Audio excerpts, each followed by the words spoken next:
डोंबिवली पाणंद रस्त्याला नवी दिशा. शेतकऱ्यांच्या वर्षानुवर्षांच्या प्रतीक्षेला अखेर पूर्णविराम. कवठेसार येथील डोंबिवली पाणंद रस्ता मातोश्री पाणंद रस्ते योजनेअंतर्गत 18,50,000 रुपयांच्या निधीतून ग्रामीण स्वयंरोजगार योजनेद्वारे सुरू झाल्याने परिसरातील शेतकऱ्यांमध्ये आनंदाचे वातावरण निर्माण झाले आहे. आमदार डॉक्टर राजेंद्र पाटील यड्रावकर यांच्या प्रयत्नातून या कामाला गती मिळाली. या रस्ता कामाचे उद्घाटन ज्येष्ठ शेतकरी नाना जिनगोंडा पाटील यांच्या हस्ते श्रीफळ वाढवून करण्यात आले, तर कार्यक्रमाच्या अध्यक्षस्थानी सरपंच पोपट भोकरे होते.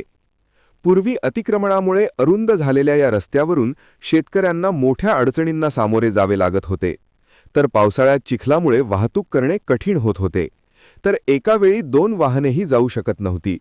मात्र सरपंच पोपट भोकरे यांच्या मार्गदर्शनाखाली अतिक्रमण हटवल्याने रस्त्याने मोकळा श्वास घेतला आहे. या रस्त्याशी निगडीत जुन्या आठवणींनाही उजाळा मिळाला.